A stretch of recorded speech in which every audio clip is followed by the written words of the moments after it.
tratándose de Carlos, de Elizabeth, de Carolina y del grupo SIDA Chile, tenía que estar. Yo les decía el otro día, casi mi segundo hogar es acá Chile, ¿no? Así que en realidad es al revés. Para mí es un honor que me inviten y además que otorguen estos minutos para esta conferencia.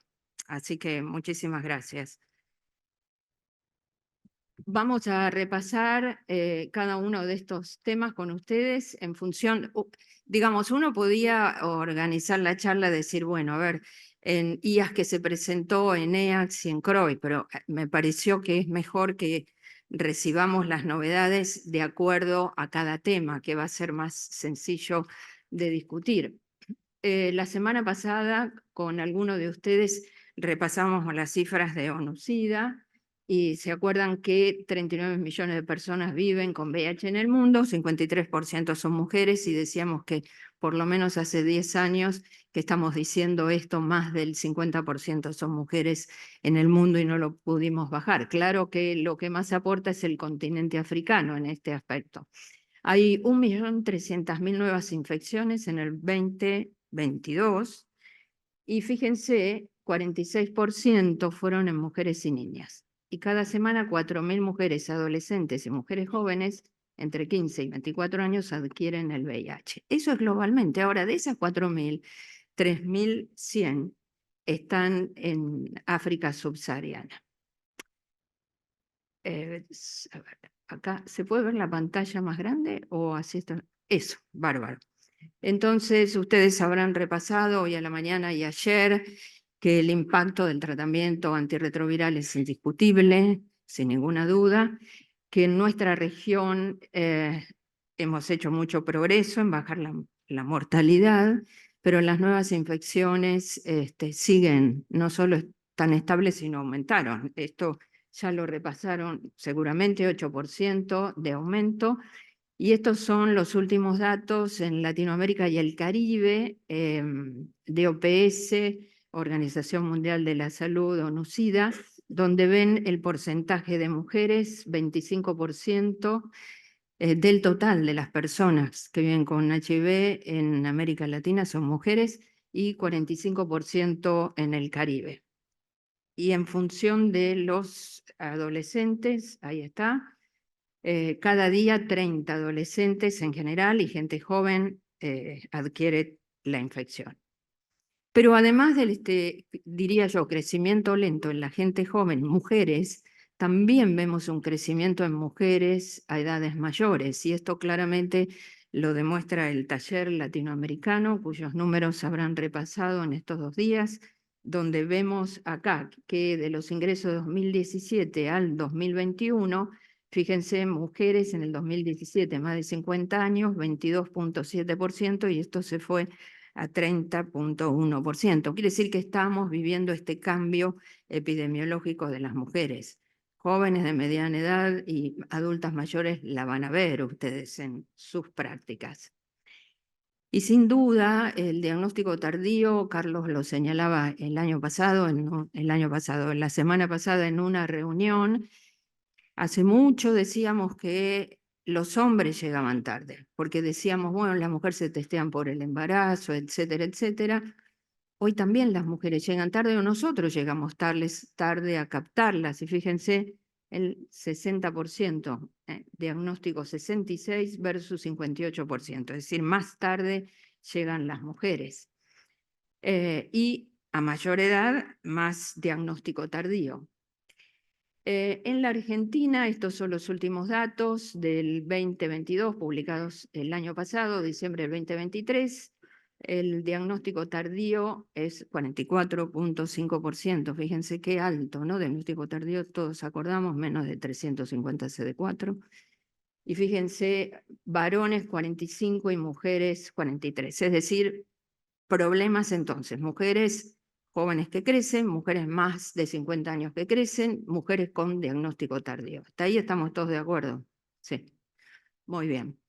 Esto les conté a algunos de ustedes la semana pasada. Es un trabajo mexicano, pero hay otros, donde hacen un cuestionario a 301 mujeres que viven con HIV, el 49% con enfermedad avanzada, menos de 200 CD4. El 75% adquirieron el HIV de sus parejas estables, y esto les aseguro que no ha cambiado mucho. En la Argentina hicimos un estudio hace 5 o 6 años que demuestra lo mismo. Entonces, la importancia de testear a la pareja. Y las mujeres se hacen el test cuando algo pasa a su alrededor, no porque ellas decidan, bueno, estoy bien, estoy bárbara, me voy a hacer el test por las dudas, para controlar. No, nunca, casi nunca pasa eso. Ojalá pasara. 66% casi no usaba condón, y en la situación social de estas mujeres, muchas de ellas sufrían violencia. Esto me parece importante de señalar porque la mujer tiene baja percepción de riesgo. Y hay estudios donde se dice que nosotros también tenemos baja percepción del riesgo de esa mujer. Porque, bueno, está casada, tiene una familia estable, tiene hijos, bla, bla, bla, todo eso. Pero esa mujer no sabe, como dice acá, cuál es la vida sexual de su pareja, ¿no? Es una de las situaciones. Tienen poca conciencia del comportamiento sexual de su pareja. Así que pueden subestimar su propio riesgo.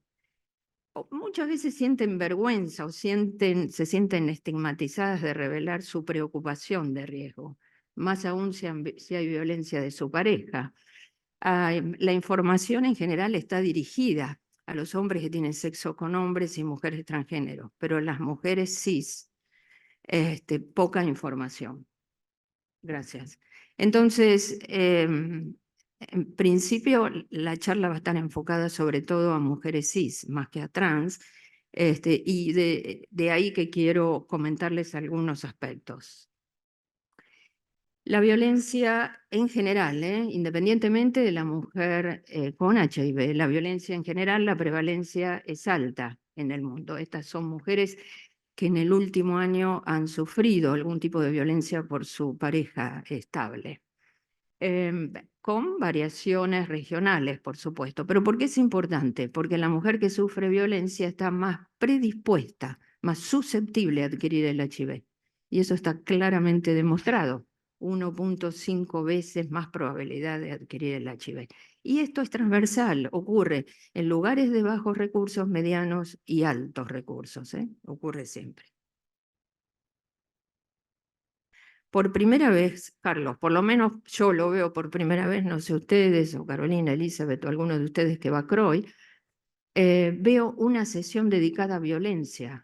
CROI es un congreso así muy científico, muy de ciencia básica, clínico, pero raramente se ocupa de los problemas sociales, a diferencia de la IAS y otros congresos. Violencia, el desplazamiento o el desalojo, ¿no? de una forma violenta, dedicada a una sesión a esto. Y solo le muestro uno de los estudios que hacen este estudio en 6.300 mujeres. Es en una ciudad de Sudáfrica, pero hay otras tantas, mujeres jóvenes. 25.5% experimentó violencia y de ellas 6.6 vivían con HIV. Y además este tipo de violencia lleva, esas mujeres han tenido, digamos, varias parejas sexuales o sexo por cambio de sexo por dinero, etcétera, etcétera. Es una población especial. Y fíjense que esta es 25% cualquier tipo de violencia, pero si uno la divide, puede ser violencia sexual, física o emocional. Es decir, que la violencia es importante y hay que tenerla en cuenta. Cuando miramos embarazos no intencionados, en EACTS hay un grupo de mujeres que se llama WAVE, que son mujeres profesionales que conformaron un consorcio. Nosotros tenemos pendiente hacer nuestro consorcio acá de mujeres, así que vos, Carlos, prepárate para eso. Cuando hagamos el consorcio de mujeres acá, vamos a ver. Entonces, ellas son profesionales europeas dedicadas a la atención del HIV y se juntaron y hablaron de distintos temas. Uno de ellos es embarazos no intencionados. Pero para no entrar en detalle, lo único que les quiero contar que en el mundo Se estima 44-50% de todos los embarazos son no intencionados por año. Más del 60% terminan en aborto y casi se estima que el 45% de los abortos son no seguros. En nuestro país el aborto está legalizado, por lo menos hasta ahora, no sabemos qué va a pasar de ahora en más, esperemos que siga así, y el 59% de los embarazos no intencionados terminan en aborto en los países en desarrollo, pero también un porcentaje alto en países desarrollados. O sea, el embarazo no planificado es un problema en todos lados del mundo, estemos donde estemos. Y hay mucho por trabajar también acá, y las mujeres que viven con HIV están más predispuestas, más susceptibles a tener estos embarazos no intencionados, y cuando ocurre eso y se embarazan, entonces más tiempo para empezar el tratamiento antirretroviral, más problemas de adherencia, más etcétera, etcétera. De ahí la necesidad importante de integrar los servicios de salud sexual y reproductiva en nuestros hospitales o nuestras clínicas, ¿no? Muy bien, y esto era para contarles nada más, estas experiencias de embarazo no intencionado en Sudáfrica, 71%, y acá más del 50% tenga la mujer con HIV, sea el primer trimestre, el segundo trimestre, tercero, haya empezado o no empezado el tratamiento, etcétera, etcétera. Y estudios de nuestra región indican eso, 56 a 70% de embarazos no intencionados. Entrando en el tema del embarazo, no sé si Pedro Cisco está por acá, no, pero bueno, Pedro analizó los datos que ustedes llenaron, Carolina, Elizabeth, de embarazo en las mujeres que forman parte del taller latinoamericano y de toda la población estudiada. Entonces pudimos recoger, fue entre medio de la pandemia, así que agradecemos a los centros que mandaron los datos, 17 centros de 7 países, juntamos 194 embarazos, esperamos poder seguir adelante y juntar más. Los embarazos 1.7% de las mujeres que recibían tratamiento en este grupo, ¿no? Creemos que es probablemente mucho más. El 42% del HIV fue confirmado después del diagnóstico del embarazo. Lo que les decía antes, si la mujer no va antes a testearse. Y el 30%, fíjense que tenían menos de 350 CD4, lo cual es alto. Discontinuaron el tratamiento el 8%, en el tercer trimestre 76.4 tenían carga viral no detectable, el esquema más común, como Vacavon, fue el TDF con 3T0 FTC, terceras drogas variables, el 87.8% terminaron en cesárea, un grupo muy importante, y a los 3 meses posparto, la mayoría, el 95% evitó la lactancia. La transmisión vertical es un problema en Latinoamérica y el Caribe, y a pesar que más mujeres reciben tratamiento antirretroviral, no hemos podido bajar la transmisión vertical, como ustedes ven ahí, 15%. Estos son datos del año pasado, que son los últimos. Datos nuevos de tratamiento antirretroviral en la mujer embarazada, TAF-BTC Victegravir. Este es el primer estudio, 27 mujeres incluyeron, donde analizaron los distintos aspectos farmacocinéticos del Victegravir y donde se ve que la concentración en el segundo y tercer trimestre baja con respecto al posparto. Sin embargo, las mujeres todas en el momento del parto estaban suprimidas y ningún recién nacido tuvo HIV. Pero más grande que este estudio es este otro, que la semana pasada también les comenté, que incluyó 33 mujeres que venían suprimidas y que se analizaron las concentraciones segundo, tercer trimestre, y después 6 y 12 semanas posparto, y fíjense todos los parámetros farmacocinéticos que se hacen, no los voy a detallar acá, pero que se quiere ver el área debajo de la curva en el segundo o tercer trimestre y comparada con el posparto. Y también la farmacocinética en los neonatos. Y como ven acá, baja segundo y tercer trimestre cuando uno lo compara con el posparto, y eso no nos habilita, como así estudiamos con otras drogas, a subir la dosis en el embarazo. ¿Se acuerdan cuando usábamos el Caletra? que decíamos 2 cada 12, creo, y decíamos 3 cada 12 en esa etapa, después con raltegravir, con dolutegravir, por la farmacocinética del embarazo, bajan las concentraciones, pero no solo no tenemos que aumentar la dosis, sino tenemos que saber que son, miren, fíjense, son 6 veces más que la IC95, ajustada a proteínas para el virus salvaje, ¿no? O sea que nos da un margen muy amplio.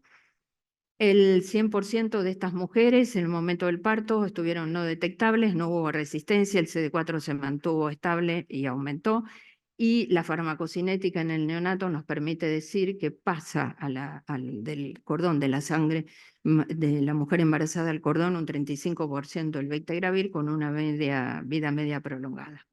Y todos los recién nacidos fueron sanos. En CROI se presentan datos de 144 recién nacidos que recibieron más de 5 días de TAF-FTC Bictegravir, ¿no? Ahora nos movemos a otro tratamiento. Y fue todo muy bien, no hubo ninguna señal del cierre del tubo neural, de nada. Por ahora, todo va bien con esta combinación. Cambios en las guías de tratamiento antirretroviral. Se incorporó en el 2021 TAF-FTC o TAF-3TC. Cambios, esta es de HHS, ¿no? Sale el raltegravir y queda el dolutegravir. ¿Se acuerdan el estudio CEPAMO que lo discutimos con ustedes varias veces? No hay ningún problema con el dolutegravir. Entonces queda como preferido aún en la mujer que quiere concebir y en todos los trimestres. Y ellos bajan. Ralte igual queda preferido en las guías europeas. Y las americanas bajan los dos inhibidores de proteasa, pero el darurrito lo dejan únicamente en la mujer que está embarazada recibiendo PrEP con cabotegravir y falla. Entonces, hasta que tengamos el test de resistencia y demás, se pide test de resistencia y se inicia un esquema que contenga el darurrito por la posibilidad de resistencia cruzadas con otros inhibidores de integrasa, ¿no? Era lo que les decía. Y sí, se incorpora por primera vez como alternativo el TAF-FTC Bictegravir, aunque la compañía dice que por ahora hay que depender un poco de las guías locales para incorporarlo en el embarazo. O sea, todavía no lo estamos usando. Pero si tienen una mujer embarazada y lo tienen a mano, estos datos nos habilitan para usarlo. Muy bien. Los esquemas con Covicistat no están recomendados por estos aspectos farmacocinéticos. Dejamos el TAF-FTC-VICTE y pasamos al 3TC-DOLO, la biterapia en el embarazo. No recomendada, pero las guías dicen, mire, si usted tiene una mujer que está con 3TC-DOLO y se embaraza, fíjese, puede cambiarle a un esquema con 3 drogas o puede dejarla, siempre y cuando venga con carga viral no detectable desde hace un tiempo. ¿Estamos? Pero digamos que no figura como todavía en las guías como recomendación, y este es el estudio de Carlos Brites, que incluye a mujeres después del naive de tratamiento, después de las 14 semanas de gestación. 20 mujeres, presentó los datos en EACTS de 10 mujeres que empezaron el tratamiento, otras 10 las está incluyendo ahora y le fue bien, hasta ahora va todo bien, edad gestacional entre 14 y 28 semanas, como les decía, sin resistencia, por supuesto, a estas drogas y que no tenga hepatitis B. Y entonces, en estas 10 mujeres, cargas virales no detectables, recién nacidos sanos y hasta ahora una opción eficaz. Otro estudio que nos dio mucho que discutir por el aumento de peso en el embarazo es el estudio IMPACT 2010, que recuerdan, incluyó mujeres entre 14 y 28 semanas de gestación y comparó TAF-FTC-DOLU, TDF-FTC-DOLU y TDF-FTC-Efavirenz, ¿sí? Y los siguieron a estas madres hasta 50 semanas posparto. Y lo que aprendimos acá es que en el momento del parto, las ramas que contenían dolutegravir fueron superiores a efavirenz. Pero les quiero mostrar otra cosa, que no es eso porque ustedes ya lo conocen. La eficacia virológica también seguida a las 50 semanas posparto fue similar, hubo un poco más de fallo en la rama de efavirenz, como era esperable, pero hubo mucho aumento de peso, 22,6% de las mujeres, fíjense, un índice de masa corporal más de 30, y después 18,4% en las ramas que contenían dolutegravir, particularmente con TAF y dolutegravir, ¿no? TAF-FTC, más aumento de peso.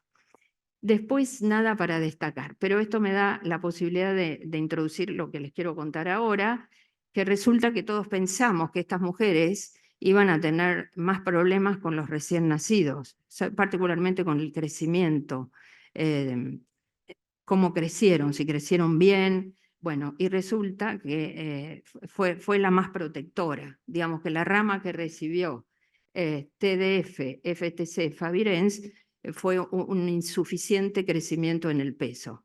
Esto no se entiende todavía muy bien, pero parecería que el aumento en el embarazo fue protector para el recién nacido. Habrá que esperar más estudios y sobre todo de vida real. Toda esta introducción fue para decirles que ahora están analizando en esto el tema de la hipertensión arterial durante el embarazo y con estos regímenes. Entonces, ver si alguno de ellos puede desencadenar hipertensión arterial o puede presentarse un aumento de presión incidente, como lo llaman acá. Y entonces acá lo analizan en este mismo estudio. Todo lo que les conté me siguen, ¿no? Lo del aumento de peso, las diferencias. Ahora es hipertensión en este mismo estudio. Y entonces la definición de elevada presión arterial, más de 140-80, acá está definido así, más de 130-80, y después hipertensión leve, moderada y severa. En fin, también preeclampsia, etcétera, etcétera, ¿no? Edad gestacional, hipertensión. Bueno, cuando ustedes ven elevada presión tomada en algún momento, leve, moderada, hipertensión, no hay diferencia entre los esquemas, y eso dice el estudio, que por el momento no hay diferencia que sea estadísticamente significativa para decir, bueno, el dolutegravir o el TAF aumentan la presión. Lo que sí se vio la asociación es con aumento de peso, lo cual puede perfectamente ser. Hay dos estudios más, datos del CEPAMO y datos de este estudio ORCID, presentados en CROI, donde nuevamente no echan luz a que el dolutegravir pueda producir hipertensión arterial. No lo sabemos, nada más que es un llamado de atención. Pasamos al tema de lactancia. En NEACS, este grupo de mujeres lo discutió mucho, el WAVE. Esto es nada más que las guías. Solo les quiero decir, dar el mensaje, que creo que es un tema que nos va a tocar en algún momento y lo mejor que podamos hacer es trabajar en equipo, en grupo, como lo discutimos algunas veces. No estamos recomendando la lactancia, sigue estando contraindicada o no recomendada, de acuerdo a lo que quieran poner ustedes en las guías, pero si una mujer viene y les pide insistentemente que quiere amamantar, ahí tendrán que escucharla y tendrán que ver qué decisión toman. Ya no podemos decir, bueno, se puede decir, no, pero esa mujer va a tener lactancia igual a pesar de todo. O sea, cuando la mujer quiere, lo va a hacer. Entonces, me parece que hay que ver, hay que considerar caso por caso, ¿no? No se puede hacer una guía, no tenemos datos suficientes, pero el mensaje que quiero dar con esta diapositiva es que las guías están más flexibles. Entonces dicen, mire, no la recomendamos, pero si la mujer insiste, viene no detectable por muchos años, es adherente, viene a los controles y demás, pero nosotros decimos, es menos de 1% con tratamiento antirretroviral la transmisión, pero no es cero. ¿Estamos? Está claro ese mensaje, ¿no? Bárbaro.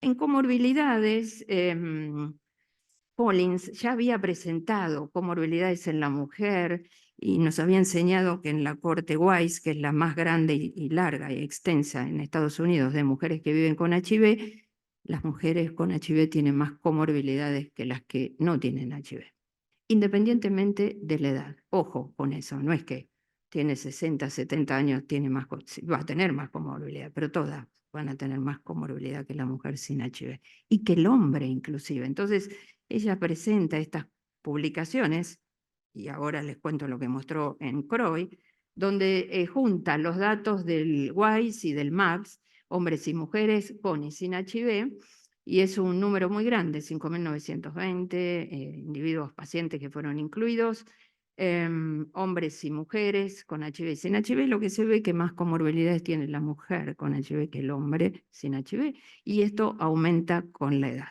Entonces ella dice, ah, bueno, muy bien, vamos a ver las mujeres qué les pasa. Si el hecho de haber tenido 1, 2, 3 embarazos, o sea, si el hecho de los embarazos previos se asocian con mayor comorbilidad. Ojo, estos son datos de estudios que no son randomizados, es una corte, y sí, efectivamente se asocia, ¿no? Es decir, si tuvo 1 o más de 2 o 3 embarazos, estas mujeres van a tener más comorbilidades en la medida que van pasando los años, ¿eh? Fueron seguidas durante mucho tiempo. Es para tenerlo en cuenta. Aprendimos que la mujer tiene más inflamación e inmunoactivación que los hombres. Probablemente debido a la expresión de TLR7, es uno de los aspectos. En la posmenopausia bajan los estrógenos, hay más expresión de esto y disminuye el efecto antiinflamatorio. Muy bien, perfecto. Entonces, miren lo que pasó en el REPRIV. Hago esta introducción para lo que pasó en el REPRIV, que seguramente hoy lo van a repasar los datos nuevos con el doctor Afani o lo habrán comentado ayer. Se evalúa los eventos cardiovasculares mayores en una corte muy grande de pacientes. Ahí están, en un estudio randomizado y controlado, 7.700. A un grupo se le dio pitavastatina y a otro grupo placebo, y claramente disminuye en un 35% el desarrollo de eventos cardiovasculares en los que tomaron pitavastatina. Muy bien, ¿qué importancia tiene la mujer acá? Bueno, el 31% de estas personas incluidas fueron mujeres. Muy bien, hasta ahora no les digo nada. Con esto no les estoy diciendo nada. Pero miren lo que pasa, ¿no? Empiezan a medir el pool equation, que deriva del score ASCVD, que es el score que se usa para medir el riesgo cardiovascular. Se usan varios, pero bueno, acá en este estudio se usó este, y empiezan a decir que el riesgo a 10 años es menor en las mujeres. Es decir, que una de las conclusiones que sacan en base a todos los datos que presentaron en CROI es que probablemente este score subestime el riesgo en la mujer. Así que es un tema que tendremos que estar atentos y atentas a ver qué pasa, ¿no? La incidencia de los eventos cardiovasculares mayores fue igual en hombres y mujeres. Se vio que el sexo no tiene un efecto protector, el sexo femenino no protege, y el impacto de la estatina, en este caso la pitavastatina, es decir, los resultados fueron iguales. O sea, funcionó la pitavastatina igual en hombres y mujeres. Hasta aquí estamos de acuerdo. Muy bien.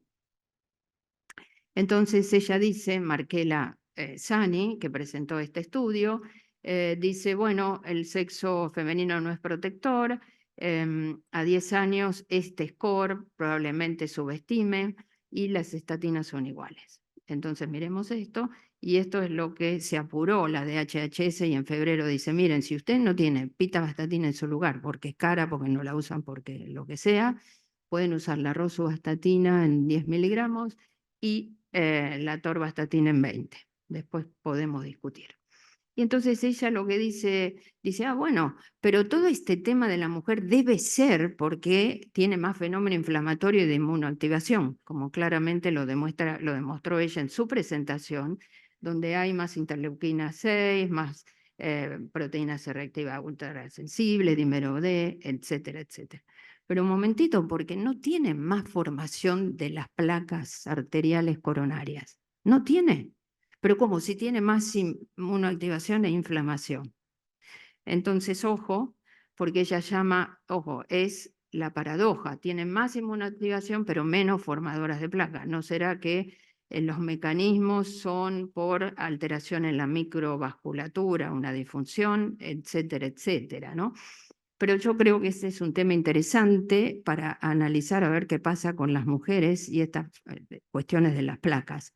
Hay otro estudio que es un estudio proteómico que no es para discutir acá, si hay tiempo después lo vemos, pero parecería que el efecto de la estatina va más allá de bajar el LDL. Hay una proteína que es POLCE, que tiene un efecto estabilizador de la placa. Y hay que ver, porque no se sabe si ese mecanismo funciona igual en mujeres que en hombres. ¿Está? Y el otro estudio es el estudio de switch de tratamiento a un grupo de mujeres que vienen suprimidas por lo menos por 2 años. Entonces un grupo le da, como si nosotros dijéramos, un grupo vamos a darle inhibidor de integrasa. A otro grupo no le vamos a dar inhibidor de integrasa a otras drogas y vamos a compararlo con la mujer sin HIV.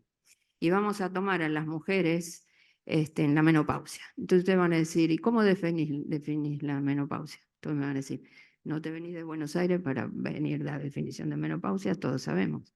Todos sabemos, pero saben que es una definición que está sujeta a error, porque primero es retrospectivo, o sea que nos tenemos que acordar cuándo fue la última menstruación. Seguro que las mujeres con HIV tienen ciclos irregulares. Tercero, que no hay un dato de laboratorio que lo confirme. ¿Ok? Entonces, aún con todas estas cuestiones, ellos, ¿qué dicen? Bueno, miren, vamos a ser más precisos y nosotros vamos a dividir a la mujer en premenopausia, en menopausia temprana y tardía y en posmenopausia, usando este biomarcador que es de la reserva ovárica, que es la hormona antimuleriana. Pero ¿por qué no la usamos? Porque es cara, no se puede usar a todo el mundo, sino ya todos nosotros la estaríamos haciendo. ¿Está claro? Y entonces lo dividieron, como yo les conté, en esas mujeres, y lo único que quiero señalar acá, por eso lo dejé, es que el 64-76% de los esquemas que contenían INSTI, lo digo así, que son integrasas, tenían TDF, o sea, pocas pacientes tenían TAF. ¿Está? O sea que esa es una limitación del estudio. Pero aún así, lo que se analiza es el cambio a inhibidor de integrasa y se ve que en la perimenopausia tardía y menopausia, cómo aumenta la circunferencia de la cintura, y no así en la premenopausia. Y lo mismo ocurre con el índice de masa corporal, y no así en la premenopausia. Entonces, estas cuestiones de lo que es la premenopausia, vamos a decirlo de otra manera. Además del cambio de tratamiento y las drogas que usemos, la menopausia agrega un factor probablemente de riesgo en el aumento de este Body Mass Index y de la cintura. Y bueno, en estos últimos minutos, algunos comentarios del tratamiento antirretroviral y de PrEP para ir terminando. Y miren, no hubo nada en CROI nuevo ni en los estudios previos. Sí, uno que les voy a contar que se presentó en EACS, creo, o en IAS. Pero bueno, lo que quiero decir es que todos nos pusimos contentos en estos estudios de cabotegravir y rilpivirina, porque vimos acá, creo que tiene 57% de mujeres incluidas, y acá como, creo que puse la flechita, ahí está. 30 y pico de mujeres. Pero claro, se hicieron en Sudáfrica, así que no nos pone contento esto. Es decir, que todavía no hay estudios en mujeres, están subrepresentadas, no hay estudios en mujeres suficientemente grandes y muchos. Este es en EACS, como les decía, es el único nuevo presentado en EACS, que es un estudio de vida real español, donde incluyó 376 mujeres que venían suprimidas virológicamente y que cambiaron a TAF, FTC, Victegravir, y le fue muy bien. Primera causa fue la simplificación, y miren el tiempo de infección que tenía, una mediana de 22 años, mucho tiempo, y las comorbilidades más frecuentes son las que vemos en la práctica: hipertensión, alteraciones psiquiátricas, osteoporosis, etcétera, etcétera. Fue muy bien. Quiere decir que el mensaje es: no tenemos un esquema de elección en la mujer. Tenemos que ir viendo caso por caso, viendo las comorbilidades, las interacciones de drogas, etcétera, etcétera, y algunos esquemas van a funcionar mejor que otros. Esto también en CROI es un estudio de vida real en Estados Unidos. 382 personas que viven con HIV pasaron a un esquema que contenía doravirina. Y ahí nos detuvimos a hablar con la autora, Y entonces le decimos, nosotros usamos duravirina también, pero la verdad es que no vemos mucho descenso en el peso. Algunos pacientes bajan, y ella nos decía lo mismo, esto es una tendencia en realidad a disminución del peso. Vieron que la duravirina tiene peso neutro, lo que aprendimos. Es un dato, nada más, no es para decir cambiemos el esquema que le va a bajar el peso. Y esto es en adolescentes, cabotegravir y rilpivirina, el 61% fueron mujeres, funciona bien, hicieron todos los estudios de PK y funciona como en los adultos. Y finalmente, en PrEP hubo algunos datos del anillo de dapivirina, es un no nucleócido. Acá este estudio es en el segundo trimestre, pero ellos ya habían presentado en primero, segundo y tercer trimestre, y nosotros nos acordábamos que el RING study tuvo una reducción de 31% y el ASPIRE de 27%, pero cuando hacen la rama extendida sube a más del 50%. Y esto es en el África, donde está aprobado en algunos países, en Europa no está aprobado, y en el resto de los países tampoco. Y entonces quisieron ver si la mujer se embaraza, si puede usar durante el embarazo. ¿Se acuerdan que la otra vez dijimos que las dos situaciones de más riesgo de la mujer es el embarazo y la menopausia para adquirir el HIV? Entonces acá estas mujeres, que es fácil de colocar este anillo, que se cambia mensualmente y están tratando de que sea cada 3 meses, pero todavía no está. No importa, lo que les quiero contar es que hicieron la comparación en los distintos trimestres con el TDF-FTC y la dapivirina y funcionó muy bien. O sea, este anillo para ellos le funciona muy bien. Y están estudiando, es el primer estudio en humanos, hay estudios preclínicos, el tenofovir, la fenamida, el implante. Y parece que tiene liberación muy buena, están viendo si llega al año, porque quieren poner el dispositivo como los anticonceptivos, pero que dure un año, pero fase 1. El problema es que la tolerabilidad no es muy buena y hubo un 31% de las mujeres que se lo tuvieron que sacar, porque les molestaba. Y saber, esto no se presentó en CROI, pero solamente les digo porque a mí me gusta, que por fin están estudiando el TAF-FTC en la mujer como PrEP, porque no está documentado eso que sea de utilidad. Con TDF-FTC y con el lenacapavir, todo esto en PrEP, subcutáneo cada 6 meses. Y recordarles que en PrEP, únicamente recomendación para la mujer cis, el TDF-FTC y el cabotegravir inyectable. Y esto, el TDF-FTC es diario, no está aprobado a demanda. ¿Estamos? Y tampoco está aprobado el TAF-FTC. Muy bien. Y esto en PrEP es lo que se viene, todo tiende a ser drogas de larga duración, nada más que eso. Y que a las mujeres nos gusta así como hacemos. ¿Viste, Carlos, que dicen que las mujeres podemos hacer varias cosas a la vez y los hombres una, parece, ¿no? Pero él me dice 3, pero la hace mal, y nosotros una y la hacemos bien. Entonces ahí empezamos ahí. Pero lo que les quiero decir que esto facilita, ahora en serio, a la mujer, ¿no? En la prevención. Esto se llama multipropósito. Es decir, que en una pastilla puedan tener el PrEP, puedan tener la prevención de enfermedad de transmisión sexual y la anticoncepción, las 3 en una. Sería un golazo, como decimos nosotros allá. Conclusiones: la población cisgénero necesita más visibilidad. Recuerden que hay baja percepción de riesgo, necesitamos testear más, sin ninguna duda. La transmisión vertical es una asignatura pendiente, tenemos drogas más seguras para todas las etapas de la mujer, las comorbilidades van a seguir estando, necesitamos ensayos en distintas etapas de la mujer, de las drogas antirretrovirales, y yo creo que las opciones de PrEP le dan una oportunidad a la mujer para que ella decida y no tenga que depender del hombre en el uso del preservativo, ¿no? Y recordar que hay esto que lo repetimos siempre, y yo creo que sí, sigue estando, que hay prioridades que compiten: el cuidado de los hijos, el esposo, la responsabilidad de la familia y las barreras que aún siguen, ¿no? La dependencia, muchas veces todavía hoy vemos, económica o emocional de su pareja. El estigma, la discriminación, por lo tanto, nos espera mucho trabajo.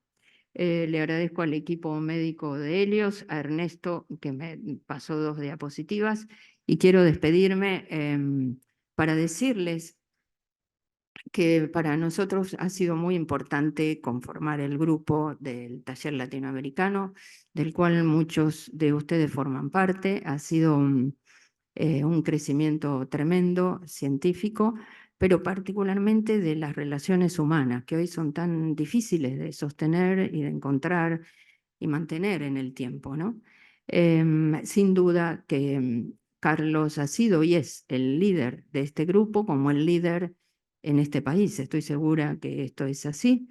Y por lo menos lo que yo lo conozco, ustedes lo conocen más que yo, puedo decir de él que es una persona que admiro mucho, que quiero mucho, y que tiene características docentes muy destacadas. Tiene una gran capacidad de trabajo, de persistencia, de agrupar a la gente, y eso es algo que nunca se le va a acabar, y a nosotros tampoco. Así que yo te agradezco todo esto que has hecho por nosotros. Así que muchísimas gracias a todos.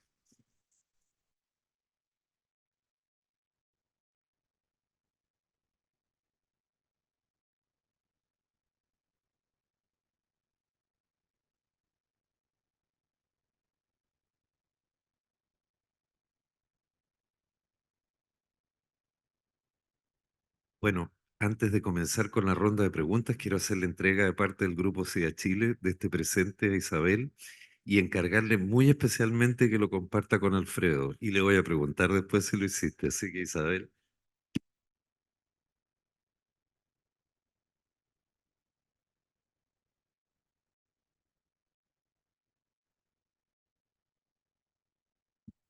bien, muchas gracias Isabel. De verdad, una ardua tarea la que te encargamos.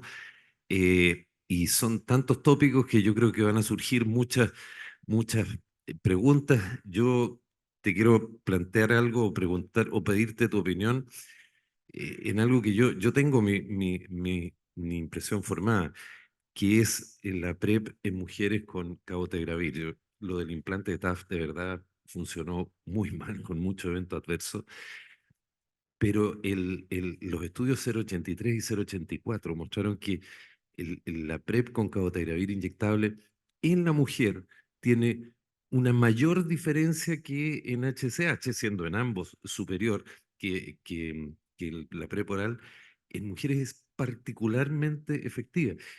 Y yo veo que hay poco acceso a que en nuestros países se pueda dejar esta profilaxis. De paso, les cuento que el cabotegravir para profilaxis tiene otro nombre comercial que el cabotegravir para tratamiento, porque en Estados Unidos para cada uso tiene que tener un nombre. Entonces, para tratamiento es Vocabria y para profilaxis le pusieron Apretude. No entiendo mucho de eso, pero así va a llegar a nuestros países. Pero ¿habrá posibilidad de tener acceso? Pero primero, decirte que no lo voy a compartir esto. Segundo, que lo voy a agarrar así, ¿eh? Son 2 botellas de vino riquísimo, me imagino. Pero bueno, así que muchas gracias. Sí, efectivamente, como mencionaste, la disminución de riesgo es muy grande, creo 89, más del 86%. Y lo otro que es llamativo para mí, por lo menos, es que de las pocas infecciones que hubo, fíjate que ninguna se registró hasta ahora aparición de mutaciones, cosa diferente a lo que ocurrió con el 083 con los hombres, ¿no? O sea que hay alguna cuestión farmacocinética ahí que puede ser que funcione mejor en el hombre que la mujer, no se sabe. Pero a mí me parece una excelente estrategia. Yo creo que eso va a funcionar muy bien en todas nuestras mujeres. El problema son los ministerios y todos los otros sistemas de salud. En nuestro país, recién ahora, le contaba a Carlos, recién el mes pasado se aprobó cabotegravir rilpivirina para tratamiento, recién ahora, todavía no está incorporado ni al ministerio ni a las obras sociales, sistemas de prepago. Por lo tanto, yo lo veo poco probable que sea en lo inmediato. Es decir, creo que nos van a decir que, bueno, todo va a depender del costo, como ocurre también con nuestros países, pero ahí nosotros tenemos un rol central en empujar hacia que eso va a ser mejor, ¿no? Pero no lo veo muy viable a corto plazo. ¿Hay preguntas en el doctora Bertel, Elizabeth?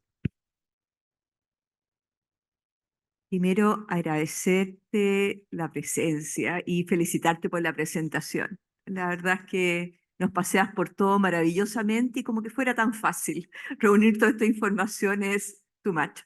Pero quisiera preguntarte de lo que tú ves para adelante, Isabel, porque en nuestro país la diferencia de acceso a terapia, la diversidad que tenemos en nuestro país, en nuestros países, eh, también la lejanía, es muy, muy distinto. Entonces, ¿dónde voy con esto? O sea, uno quisiera que en las mujeres la posibilidad de usar elementos implantables, así tipo implanón, eh, fuesen creo que pueden ser una importante posibilidad ya en nuestras mujeres. Ya sabemos que hay uno que el que tú mostraste, ¿no es cierto? No fue muy tolerado, pero ¿sabes tú si hay trabajos en curso con otras, digamos, otros antirretrovirales implantables? Porque yo, en mi percepción, pienso que eso puede ser un futuro súper promisorio para el manejo de nuestras pacientes, de las que ellas puedan acceder. Mira, Elizabeth, primero gracias por tu comentario y luego decirte que coincido totalmente con tu mirada en esto que va a funcionar seguramente mejor. Hay algunas estrategias que se habían pensado, ¿te acordás del islatravir, que es un inhibidor no nucleósido? Bueno, ese parecía bien, iban a pensar que si era implante cada 3 meses. Finalmente Merck decidió ahora, no hace mucho, dar de baja a los estudios de islatravir en PrEP. Y ahora tienen una droga nueva, NK8519, no sé, mi amigo Alejandro se debe acordar bien el número, pero es un nuevo también inhibidor de la translocación con una vida media más prolongada y están queriendo hacer estudios en tratamiento y en PrEP. Y en PrEP una pastilla por mes, que ahí no sé, viste que la mujer se acuerde de una pastilla por mes, es más fácil el implantable. Creo que tienen previsto, pero hasta donde sé, no hay otra cosa, digamos, de más desarrollo ya en humanos, ¿no? En implantables, quizás esto. Me parece que lo que puede funcionar bien es el lenacapavir subcutáneo cada 6 meses. Si este estudio, el Purpose 1, da bien, ahí me parece que es una buena estrategia. Claro, eso sería genial. Carolina. Bueno, yo me sumo. ¿Se escucha? Bueno, tú sabes que tus presentaciones me encantan, más allá de que seamos amigas. Impecable. Yo quiero hacer un comentario afirmando lo que tú dices. Cuando nosotros hicimos un estudio en población mapuche, mujeres, las que llegaban con enfermedad más avanzada, estamos hablando con menos de 100 CD4, eran aquellas cuyas parejas eran negativas. Entonces, lo que yo quiero representar es que esto no se trata solo de la medicalización de la medicina, el tema del VIH y más en la mujer, y más en la mujer mapuche, que ya es lo peor de lo peor, en realidad tiene que ver con el contexto social de nuestros países, con la marginación, con la discriminación, con la marginalidad, con la dificultad a los centros de acceso. Entonces, por eso nuestros países, América Latina, común, tantas cosas, este es un tema, ya la marginación.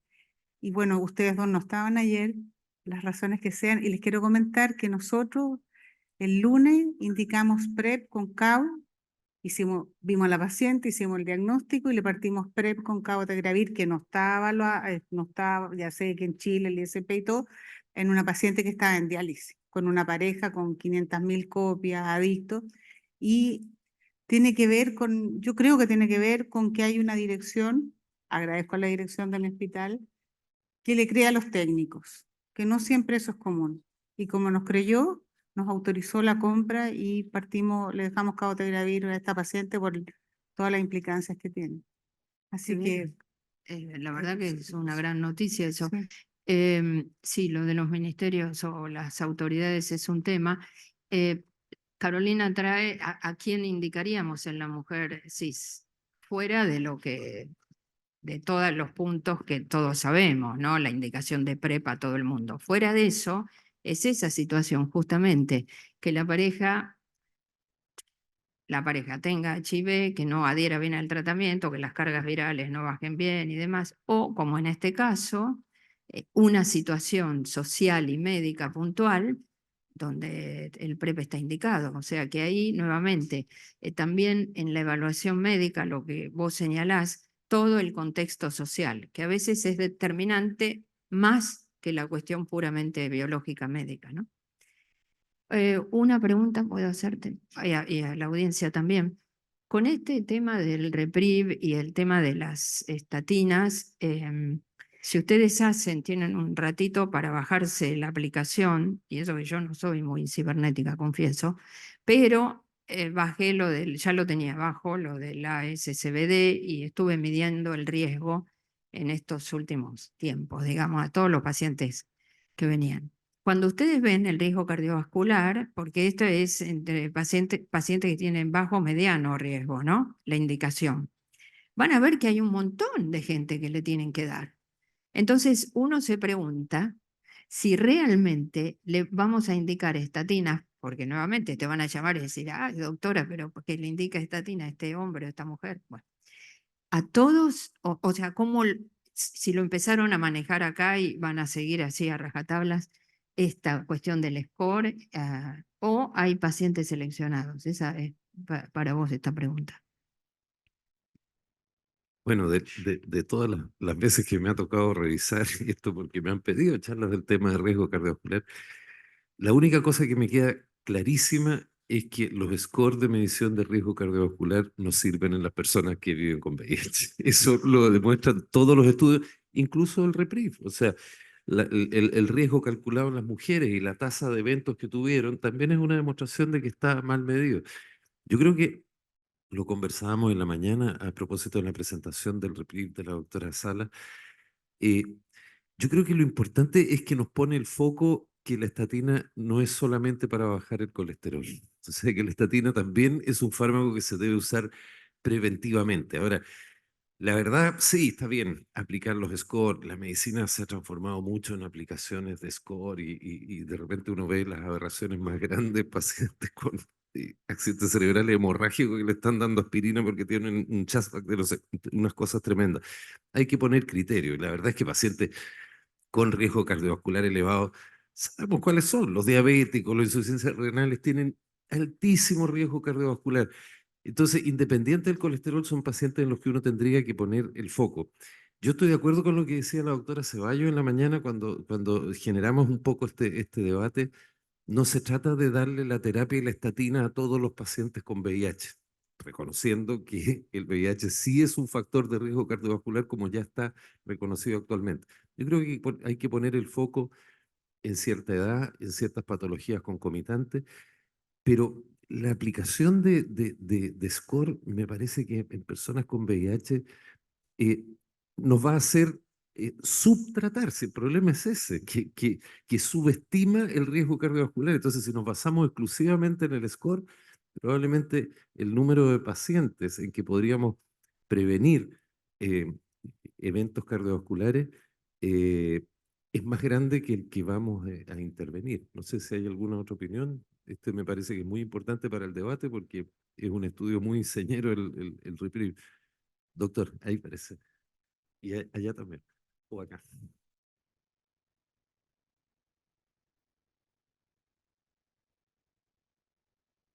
Hola, soy el doctor Pardo del Hospital del Carmen. De los pacientes que hemos tenido nosotros, que somos un policlínico que es relativamente nuevo en atención de VIH, el problema con los scores de riesgo cardiovascular es que lo primero es que estos scores están diseñados con población que es más de norteamericana y de Europa. Entonces, si es que uno hace la comparación de el diseño del score versus la población chilena, que todavía sigue siendo la página de la Universidad de Talca, igual es más o menos distinto, y el score de la Universidad de Talca también está como bien antiguo. Sobre todo porque recientemente en la medición de riesgo cardiovascular como que empezó a meter otros parámetros dentro del score. Cuando uno se mete a la página de la AJA, igual la manera en la cual se mide cambió un poquitito. Entonces puede ser que no sea la más representativa, y el otro limitante es que para que la medición de riesgo cardiovascular funcione, tiene que ser el paciente de más de 40 años. Entonces, igual nos limita un poquitito, teniendo en cuenta de que como somos un policlínico un poquito más joven, la mayoría de nuestros pacientes, casi todos, yo diría que tienen menos de 40 años.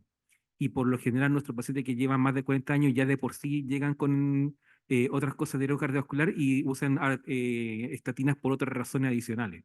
Entonces, igual como que se hace difícil.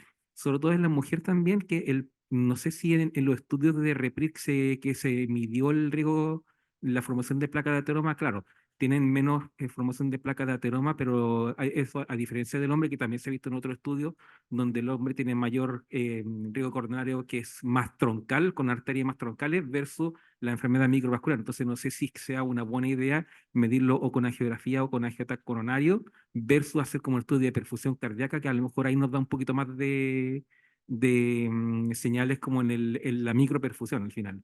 Entonces, puede ser que sea un problema de medición del examen más que de la paradoja en sí. Yo quiero hacer un comentario adicional. Y estoy de acuerdo con lo que aquí se ha conversado, pero también hay otra situación, y pienso que ustedes también lo han vivido clínicamente: pacientes que están recibiendo estatinas por dislipidemia y que normalizan su colesterol LDL y se plantea de suspender la estatina. Yo creo que eh, eh, eso es, por lo menos les voy a dar mi visión: jamás suspender una estatina que ya esté bien tolerada. Por supuesto, si hace reacción muscular o descompensa una diabetes, hay que suspenderla. Y ustedes saben que a las estatinas se le han encontrado otras propiedades neuroprotectoras, etcétera. Y basta con que uno le diga eso al paciente y ya dice, no, ya doctor, sigo. Porque el paciente efectivamente dice, doctor, es que tomo tanta pastilla, tomo la de la hipertensión, tomo o dos de la hipertensión, más la terapia, más la estatina, más alguna otra cosa, un omeprazol o algo. Entonces quiere dejar algo. Y se le ocurre la estatina porque tiene el colesterol bueno. Entonces uno tiene esa tentación, pero la verdad es que un paciente que ya está en estatinas, yo creo que eh, en algún minuto tuvo riesgo cardiovascular elevado y por eso se le dio, y creo que no es buena idea la suspensión. Eh, ¿Hay otra Sí, pregunta? Félix, con respecto al del uso hospital de de Curicó. estatinas, Preséntese, pues, doctor es Félix. Félix Arias del Curicó. El, el trabajo habla y nos da unos datos impactantes sobre el uso de estatina en pacientes VIH.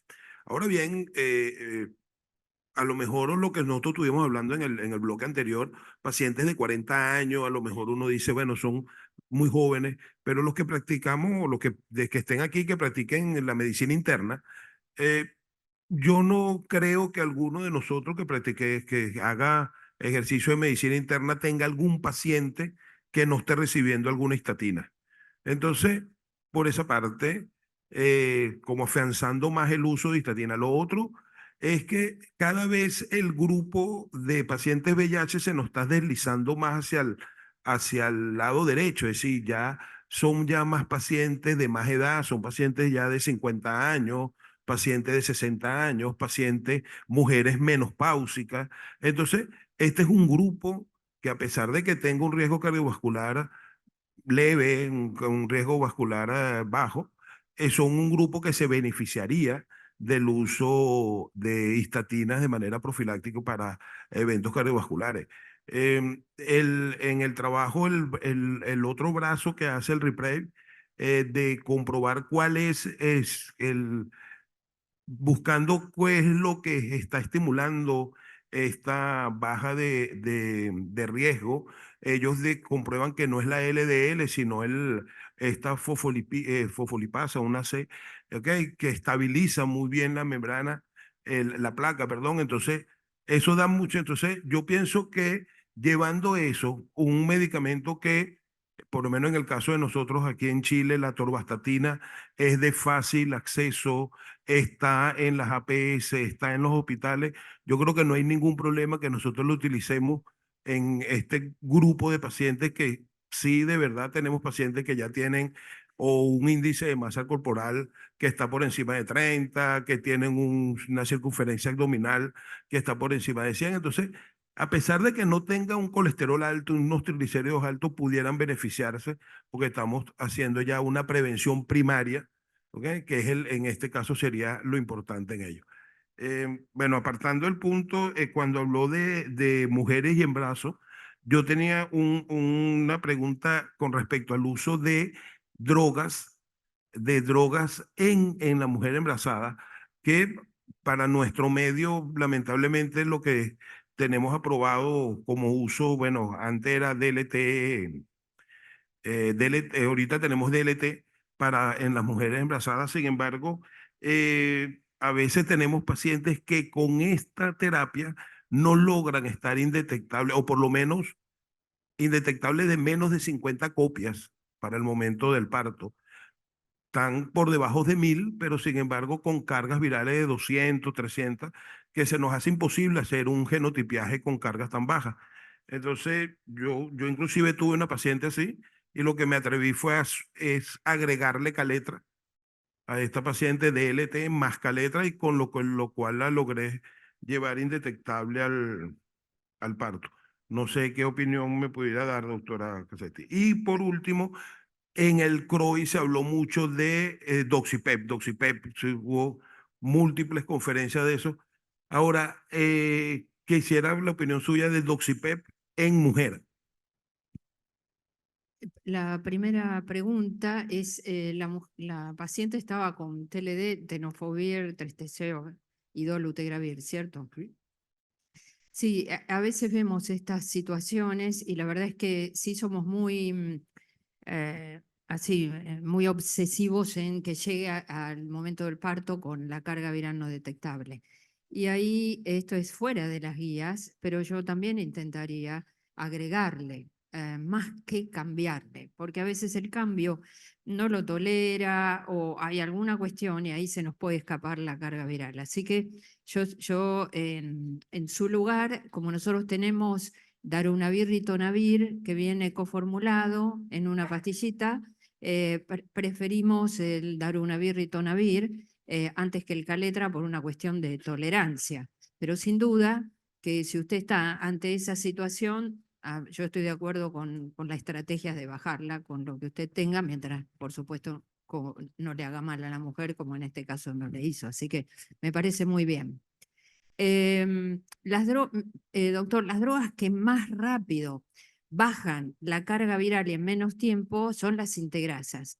Y eso usted va a ver 2 logaritmos en 2 semanas con el raltegravir y entre 2 y un poquito más semanas 1.5 a 2 logaritmos con las otras 2 drogas. O sea que tanto el dolutegravir como el Victe, tenemos más datos con el dolu y el ralte, baja rápido la carga viral en menos tiempo. Los inhibidores de proteasa bajan la carga viral, pero por ahí tarda un mes o un poquito más. Entonces, en este caso está bien, ya la tenía con integrasa, agregarle la proteasa está perfecto, o sea que estoy de acuerdo con usted. La segunda pregunta, ¿cuál era? Ah, sí, mire, busqué para ver si tenía algún dato nuevo. Sí, no hay un dato nuevo. Era lo que decía, que ahí se está más concentrado, que está bien, porque hay más población de hombres que tienen sexo con hombres, mujeres transgénero. El año pasado, cuando presentaron este estudio en mujeres, creo que fue en el CROI del 2023, no funcionó. Y entonces ahí los autores decían en los escritos que bueno, que puede ser que en realidad a la doxiciclina puede haber resistencia, puede ser que la farmacocinética en los tejidos vaginales y en los fluidos vaginales sea inferior. No sabemos, pero no funcionó hasta ahora. Ahora, ¿qué hacemos en la práctica? Todavía no le puedo, la verdad es que todavía no lo implementamos en las mujeres por esta cuestión, ¿no es cierto? somos más de lo convencional, digamos, ¿no? Pero no hay datos. No sé si vos tenés algún otro dato más. No, efectivamente, el estudio Doxipep y Doxivap, VAC, fueron en otra población, no en población de mujeres. Por lo tanto, la indicación del Doxipep es en hombres que tienen sexo con hombres, principalmente. Y al igual que lo que decía la doctora Cassetti, la PrEP en mujeres es en este momento tenodisoproxil diario o cabotegravir. No hay otras que estén aprobadas para indicación en mujeres. Y en ese sentido hay una mayor razón para tratar de incorporar cabotegravir porque yo creo que es muy necesario en mujeres. Y felicito a Carolina, entre paréntesis, el comentario que yo hice de la apretude y el vocabria, pero es lo mismo. O sea, y acá en Chile no existe esa restricción que uno tenga que usar para una indicación uno y para otra indicación otro. De hecho, el Ozempic acá se usa para bajar de peso. En Estados Unidos el Ozempic es para diabetes y tiene otro nombre para cuando se usa para bajar de peso. Así que puedes hacer PrEP con vocabria y nadie te va a decir nada. Parece que hay otra pregunta. La doctora Sí, Morales, sí. bueno, yo soy Francisca Morales, soy becada en infectología de la Universidad de Santiago. Quería hacer un comentario a propósito de la presentación de la doctora, porque ayer hablábamos mucho de las dificultades que tenemos para llegar a las poblaciones, para que accedan a la salud, para que hagan un autotesteo. Y en este caso, yo creo que a propósito de su presentación, tenemos que recordar que las mujeres en la atención primaria, por ejemplo, tienen que ir cada cierto tiempo para poder retirar los anticonceptivos.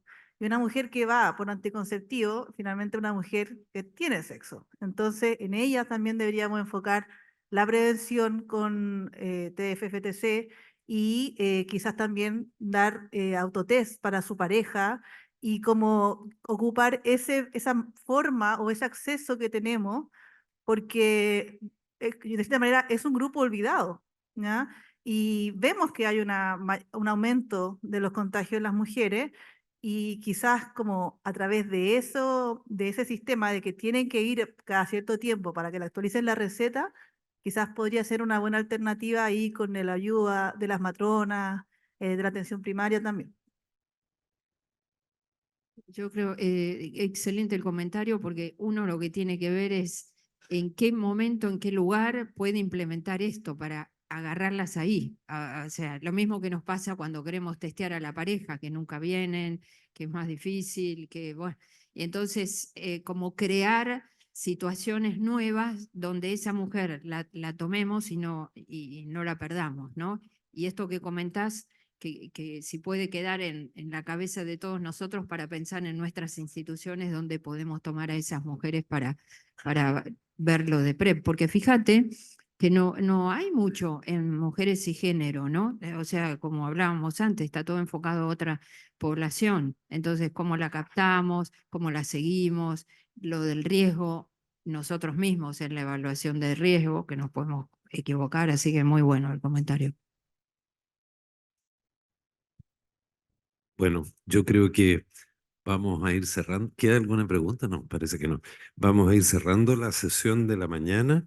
Eh, Antes de darle el gran aplauso que se merece a la doctora Cassetti, quiero dejarlos formalmente convocados a las 15 horas en que continuamos con las sesiones de la tarde. Les hemos dado más de 2 horas para almorzar, así que no pueden decir como otras veces que la agenda está tan apretada, que salen tan cansados para poder almorzar. Así que por favor estén puntualmente a las 3 y despidamos a la doctora Cassetti con un gran aplauso.